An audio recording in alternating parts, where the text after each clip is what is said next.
It was Halloween night in late October 2016, and the air was thick with the kind of excitement that only comes when the leaves are falling. The pumpkins are carved, and the promise of mischief hangs in the air. For an 8-year-old girl, let's call her Emma, this was the best time of the year. She was the kind of kid who was always loud, always hyper, and always a little anxious. But that night, her energy was through the roof. At dinner, her mom had mentioned a haunted maze nearby. Not just any maze, this one was rumored to be terrifying, the kind of place that would make even the bravest kids think twice. Her mom asked if she wanted to go and invited her to bring along 2 of her best friends. Emma didn't hesitate. She immediately said yes and called up her buddies, Darian and Jays. Darian was a lot like Emma, loud, hyper, and always ready for an adventure. Jays, on the other hand, was the quiet one. He wasn't shy, exactly, but he was more reserved, the kind of kid who observed more than he spoke.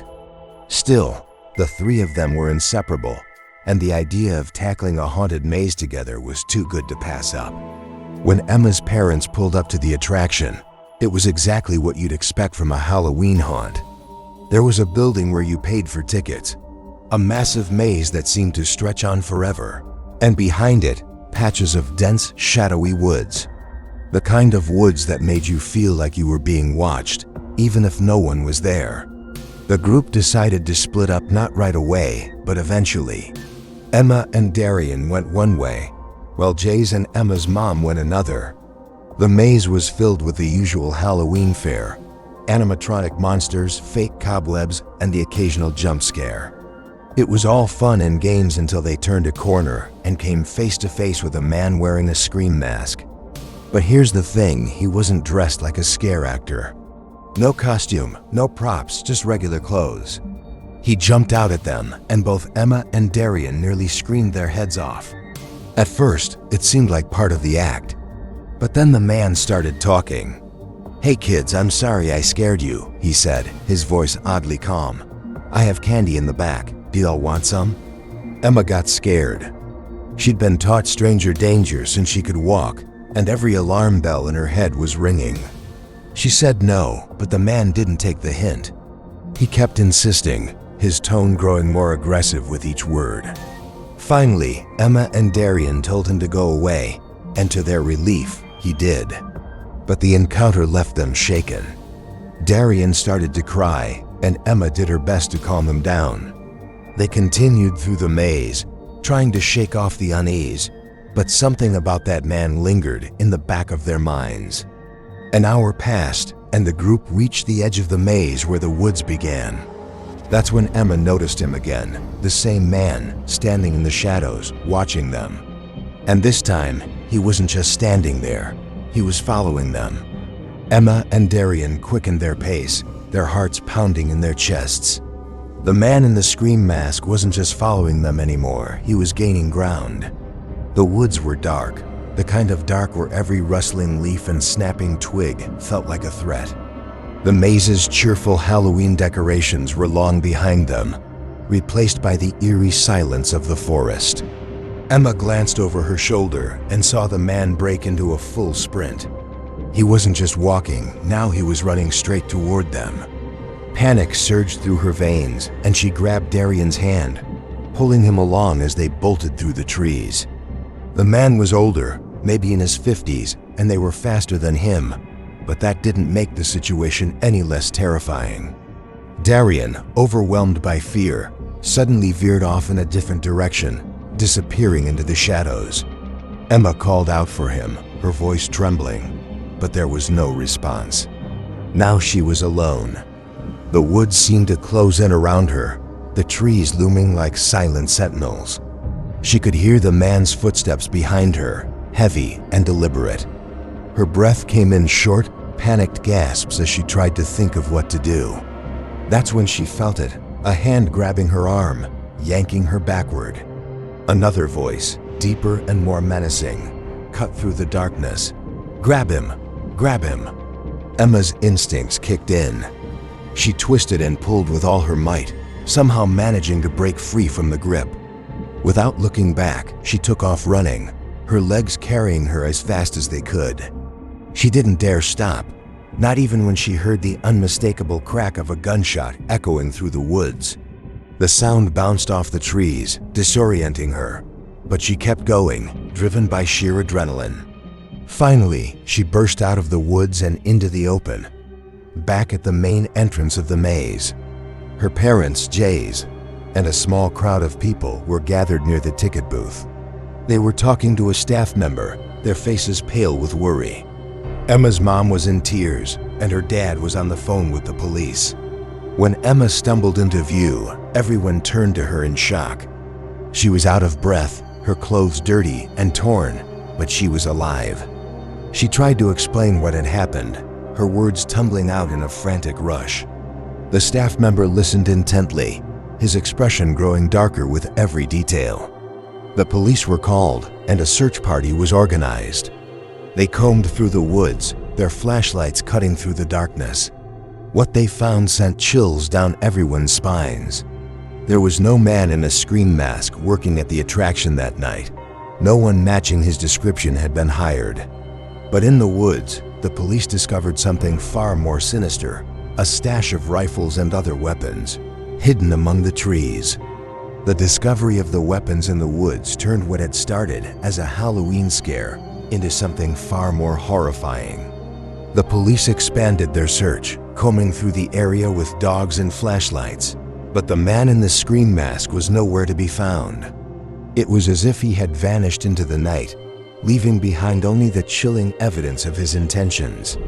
Emma's parents were shaken to their core. They couldn't stop thinking about what might have happened if Emma hadn't managed to break free. The staff at the haunted maze were equally horrified. They assured everyone that no one matching the man's description had been hired to work there, and they had no idea who he was or how he had gotten onto the property. Darian was found not long after Emma made it back to the entrance. He had been hiding in the woods, too scared to move, until he heard the voices of the search party. He was unharmed but deeply traumatized, his usual hyper-energy replaced by a quiet, shell-shocked demeanor. Jay's, who had stayed with Emma's mom the entire time, was visibly shaken as well. The night had taken a turn none of them could have anticipated. The police continued their investigation, but the man in the scream mask was never caught. The weapons found in the woods were traced to a series of unsolved crimes in the area, but no direct link to the man was ever established. It was as if he had been a ghost, a fleeting nightmare that had slipped back into the shadows. For Emma, the experience left a lasting mark. She couldn't shake the feeling of that hand grabbing her arm, the sound of the gunshot ringing in her ears. She stopped going to haunted attractions after that, and even the sight of a scream mask in a store window was enough to make her heart race. Years later, she still thinks about that night. She wonders who the man was, what he wanted, and why he targeted her and Darian. She wonders if he's still out there, waiting for another opportunity. The haunted maze closed down not long after the incident. The owners cited unforeseen circumstances, but everyone in town knew the real reason. The place had become a symbol of something far darker than Halloween scares. Emma's story is a reminder that sometimes the scariest things aren't the monsters in the haunted attractions. There are places that feel off, not haunted in the traditional sense, but heavy, like something lingers just beneath the surface, waiting. This was one of those places. It started when a family purchased a piece of land behind their house, a forgotten plot that had once belonged to a neighbor. The yard expanded, swallowing the old property, but with it came something else, something that had been there far longer than any of them. At the heart of the newly acquired land stood an ancient stone gazebo, weathered by time. It was an odd thing, really. Built in the mid-1800s, it had outlived everything around it. The houses, the streets, even the very idea of a neighborhood. The land itself had a strange history. Before homes were built, it had been used for military testing, a site for experimenting with mustard gas and who knows what else during World War I. But the gazebo? It predated all of it. A structure in the middle of nowhere, left standing as if time and progress had simply chosen to ignore it. At first, it was just an old structure, a curiosity. But then, the nightmares started. Every single night, the child of the family, no more than 5 years old at the time, dreamed this same horrifying scene. They stood outside in the dark, staring into the gazebo's gaping void. Shadows shifted within, barely revealing the twisted faces of people inside, their expressions frozen in agony. Some sat huddled on the floor, their silent screams tearing through the darkness. Others cried, rocked back and forth, lost in despair. And then, the fire. A fireplace stood within the gazebo, one that had long since been abandoned. But in the nightmares, the flames raged as if the past had been set alight. A figure would emerge from the darkness, step forward, and without hesitation, throw themselves into the fire. The child would wake up in a cold sweat, heart pounding, the images burned into their mind. It wasn't just a dream, it felt like something more. Their mother, a logical woman with no real belief in the supernatural, couldn't shake the feeling that her child was sensing something. And the nightmares wouldn't stop, not until Halloween.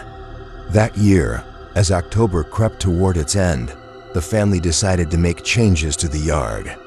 A pool was being installed, and with it came renovations to the gazebo, new flooring, structural reinforcements, an attempt to breathe life back into the old stone relic.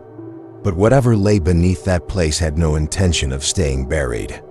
On Halloween itself, the workers began excavation behind the gazebo, digging through layers of history that had remained undisturbed for over a century.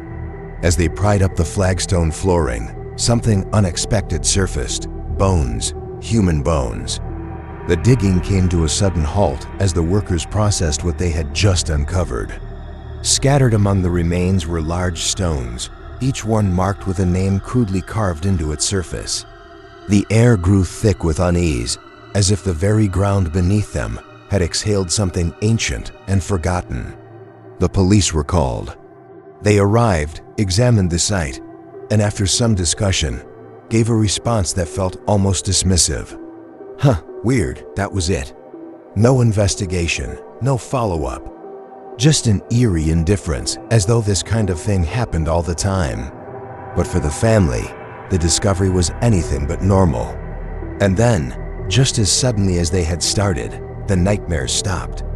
The child, who had spent countless nights trapped in visions of the suffering figures within the gazebo, no longer dreamed of them.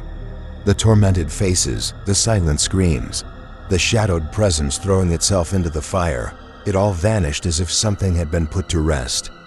But had it really? The stones with the names carved into them remained a mystery. No records, no explanations. It was as if those people had been erased from history, their only trace left hidden beneath the gazebo until that fateful Halloween night. Perhaps the land had been waiting for someone to remember, waiting for someone to see. And once the truth, whatever it was, had surfaced, it no longer needed to haunt the child. The dreams ended, but the feeling never quite went away. That unsettling weight, the knowledge that something had happened there long before homes and streets were built. And that maybe, just maybe, some things are meant to stay buried.